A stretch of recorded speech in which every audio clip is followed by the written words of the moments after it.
Tonight, this woman says she and her daughter were victims of shopping while black. Employees accused the two of shoplifting. The mother says it was all because of the color of their skin. Marcelino Benito is there live in Shenandoah, north of the Woodlands. What happened here, Marcelino?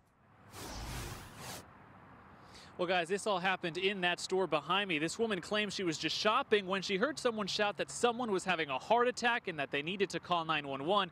Now, the interesting thing here is paramedics never arrived. Police did, and they were here for her.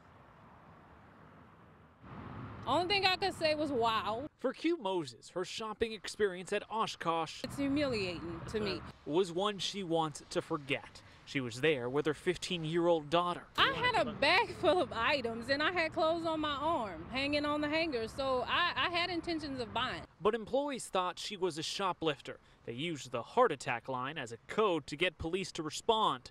When they arrived, the officer started questioning KHOU and her daughter. He just went on to say, well, ma'am, because you're a black woman with a large bag, that's probably the reason for this premature call. KHOU says she doesn't blame the police, but how the store treated a paying customer simply because she was black. I went on to talk to the cop and he was like, ma'am, I wouldn't buy anything from this store if I was you. Tonight, Oshkosh's parent company Carter's issued this statement.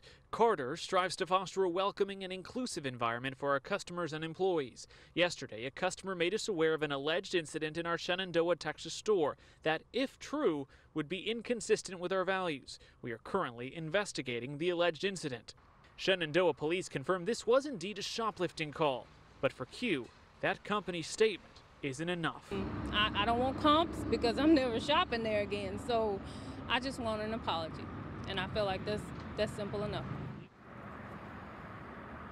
Still no apology from Oshkosh tonight. Shenandoah police did tell me that this particular shopping center does have a problem with shoplifting. The last incident here at Oshkosh before this one was 1 week ago. We're live in Shenandoah. I'm Marcelino Benito, KHOU 11 News. Last time I checked, it was 2018. Marcelino, thank you. School districts across the Houston area say there were computer problems when students took the STAR test on Tuesday. Klein ISD says nearly 350 students who used computers to take the test had some kind of glitch. Spring ISD tells us approximately 875 students were impacted there. All students were able to ultimately finish the test. Districts statewide reported problems. The Texas Education Agency is now looking into it. They say it is not clear how many students were impacted. Well, their future in this country is uncertain, so tonight some Houston dreamers are making their voices heard. Jason Miles live near the University of Houston downtown campus with what they have planned tonight. Jason? Hey there, Lynn. The sun sets tonight at 7:44. That's when some lighted letters will appear in those windows you see up behind me. I got a sneak peek at those letters earlier today here on campus. They spell out the message, Dream Act Now. They took students here, including some dreamers, about a week to make. Dreamers, of course, are the young people who arrived in this country with their undocumented parents as children. Many are protected by DACA, which the Trump administration is currently attempting to rescind. The goal for these students is a so-called Clean Dream Act that will give them full citizenship. I want to remind not only the UHD community, but also the entire Houston community that we have not forgotten about the Dream Act. We have not forgotten about the dreamers, and most of all, we will not be settled. These dreamers admitted to me that they didn't necessarily get permission for this event tonight. In fact, it's not a school-sanctioned activity, but the letters will be clearly visible from 2 freeways here as long as they remain up tonight. Meanwhile, there has been bipartisan support for measures regarding dreamers, but so far, as you may know, no permanent action. If all things go as planned tonight, the organizers here say they may take these lighted letters to other locations around the city. Standing for Houston downtown, Jason Miles, KHOU 11 News. All right, Jason, thanks. Governor Gov Abbott is headed to the border tomorrow. He'll meet with Texas National Guard troops that have deployed there to help with security. The governor says he's sending another 1,000 troops to help federal agents secure the border. On Monday, there was a groundbreaking for 20 miles of a new wall that's going up just west of El Paso. Tonight, archaeologists and historians are taking a closer look at a construction site in Sugar Land. We told you yesterday human remains were found, and it's believed this is a gravesite that could date back 200 years. Jessica Borg is live in Sugar Land with more on the history behind this property. Jessica?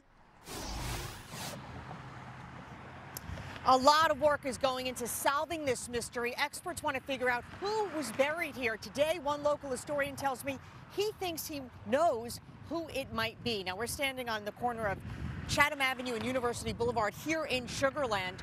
30 sets of human remains were found by construction crews on property owned by the Fort Bend ISD. Now, this plot of land has a rich, disturbing history. It was originally a plantation, but it was also part of the prison system. The remains could belong to prisoners after the emancipation who were so-called leased by private individuals for labor. When slavery was over with, they came up with an article of federal law called Article 13, which stated that you were free unless convicted of a crime. That was a way to reinstitutionalize and to bring the slavery system back in a legal form. There are probably hundreds of unmarked cemeteries in Fort Bend, Brazoria, and maybe southern Harris County.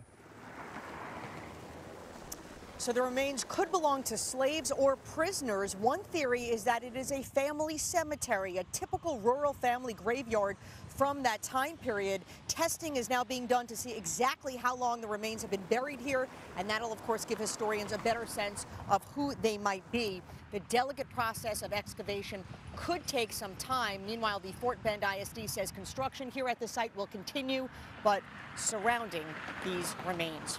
We are live this evening in Sugar Land. Jessica Borg, KHOU 11 News. Len, Mia. What a find. Interested to learn more. Thanks so much, Jessica. Today we're celebrating National Pet Day, and look at this. Four-legged friends enjoying the sunshine.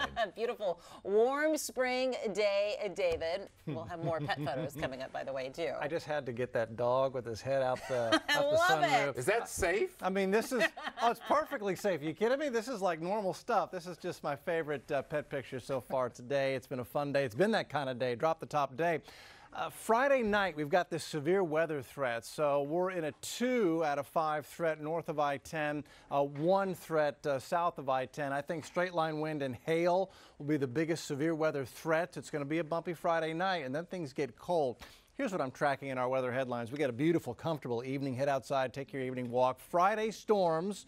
We'll walk through the severe and the timing on that, and then much colder for the weekend. Wait till you see how much the temp's going to drop. Back with that in a few minutes. All right, David, thank you. Some breaking news now. Tonight, an employee of a diamond wholesale shop is accused of stealing 16 diamonds from the store valued at $106,000. Aisha Garcia first called police claiming someone stole the diamonds from her outside of her apartment, but police say she wanted to sell them for cash. She is now charged with theft with a bond of $30,000.